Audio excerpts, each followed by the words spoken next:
Josh Green here for Seconds Out. Delighted to be joined by Johnny Nelson. First time I'm speaking to you this year, Johnny. Really nice to see you. How you doing, mate? I'm good, thanks. I'm good. It's nice to be here.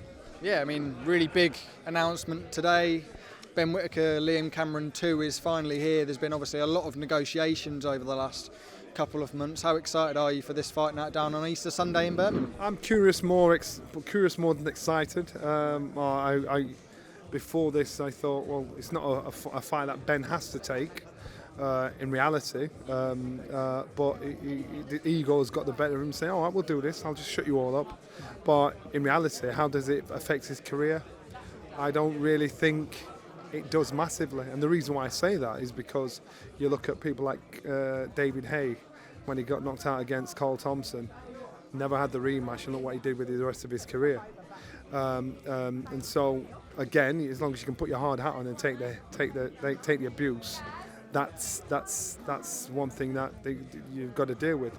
Ben's decided not to. All right, we'll do this, and I'm quite sure for Liam as well. Liam, it's put him on a platform where he can, where people are talking about him.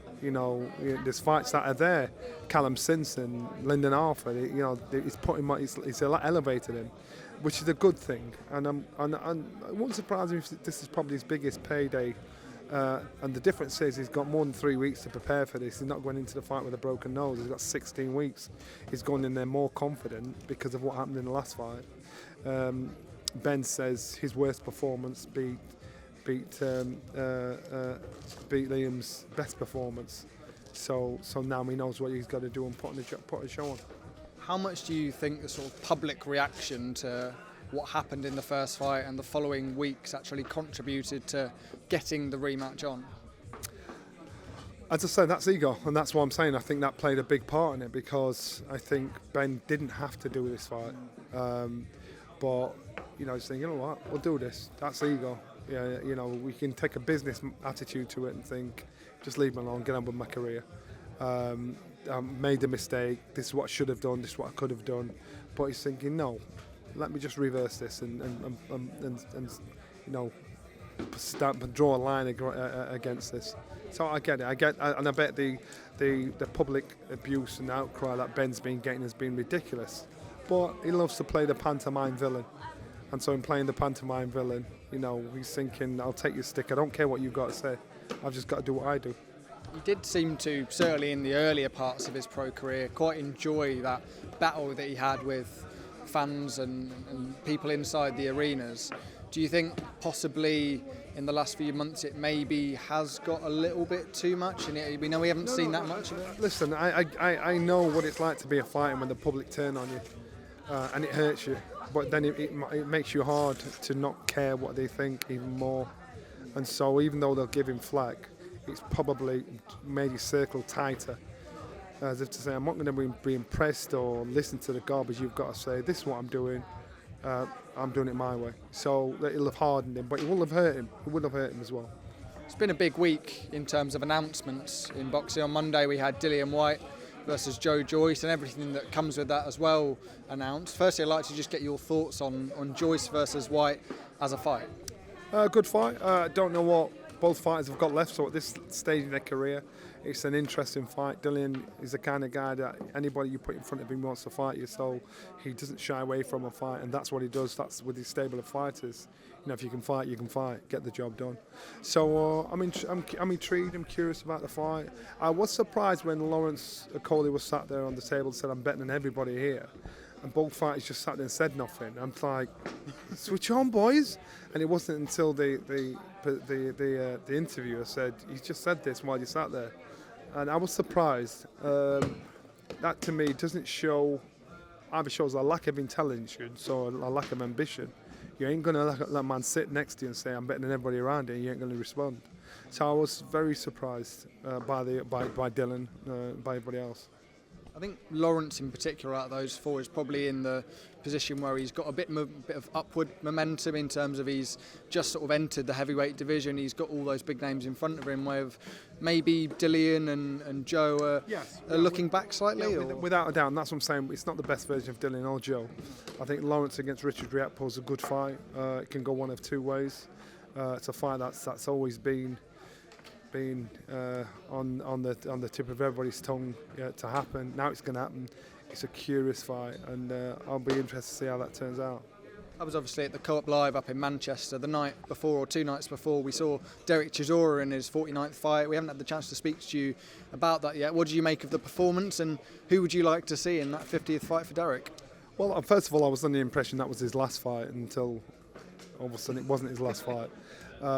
And so I hope his next fight is his last fight. Where does Derek go? What does he do? I know the names he's talking. He's trying to cash out on that last fight. I don't know who they'll put him in with. There are some names there that, you know, even Deontay Wilder. You know, Deontay Wilder's a fraction of who he was. You know, you've got to be mindful. You know, Derek's at a stage in his career where he's not the fighter he was. He gets hit a lot, so therefore he's got to meet somebody like that rather than meeting some young buck that's going to really damage him, because the after effects of our sport ain't the greatest. But it was just nice to see the turnout for Derek, and it was nice to see the story. But I'm looking forward to seeing the story, and just for his own health. How realistic do you think the options are that Derek presented post-fight in terms of Usyk, possibly even Anthony Joshua and Daniel Dubois? Do you think any of those are realistic options if there is to be that one final fight, which it seems like there will be? No, I don't think they're realistic, because it's not just about Derek, it's about the opponent. The opponent's got to think it's got to be worth my while. So if you get one that's up there, you know, they're going to think I can get paid that for you or that for you. So realistically, no. Our very own Radio Raheem spoke to Frank Warren on Monday afternoon, and he asked about Tyson Fury, and Frank Warren said there was a big announcement coming up regarding Tyson Fury. You have any idea maybe what that could be, and in your mind, what would you like that to be regarding Fury? Well, as a boxing fan, the only thing you're expecting is for him to say, "All right, then I'm fighting." But whatever else he's doing out of boxing, it's not our business. And in reality, you know, if this announcement's being made to boxing fans, it's to benefit the boxing fans or put them out of the misery. How many people believed he retired or believes he retired? No, and I'm quite sure he definitely won't be retired once Usyk quits, so it might be the big comeback. So I won't be surprised by the announcement of him fighting. I won't be surprised at all. Final couple of things for you. I mentioned Anthony Joshua's name earlier. Obviously, Martin Bakoli's been a name that's been quite strongly linked with AJ's over the last couple of weeks. But if you were to pick a name that you would like to see AJ in the opposite corner of AJ on his return, who would that be? Daniel Dubois. I'd say Daniel Dubois. It's a name that nobody's talking about. It's a name that kind of burst that bubble, and so it's a name that you'd expect AJ or his team to make sure that happens. So Daniel Dubois, anybody else, it's stupid, it's ridiculous. So if it's just a cash grab, then we'll talk anybody else. But to me, it should only be Daniel Dubois. Final thing for you, and that's Jake Paul, Canelo Alvarez, and obviously the developments that Canelo Alvarez is now working with Turki Al-Sheikh in Riyadh season. Was there any surprise, first of all, on the Jake Paul announcement that didn't come? I mean, many people are saying that fight was signed and they were ready to go. I don't believe that. I don't believe it at all. Not for 1 second. Jake Paul and Canelo Alvarez, I don't believe it. But Jake Paul does an amazing job in getting us talking, getting us speculating, getting us guessing. So let's just keep guessing. But I think don't feed it, man. Don't feed it. How much do you think Canelo will now benefit from being with Riyadh season? I think he's a very, very wealthy, successful man as it is, and he's decided. And if he's gone and joined Riyadh season, he's done it on his terms, because obviously initially that wasn't the case. So he'll have done what's best for him as well. Again, let's just wait for time to tell its own story. Thank you for your time, Johnny. Really appreciate it, and we'll see you around soon. No problem.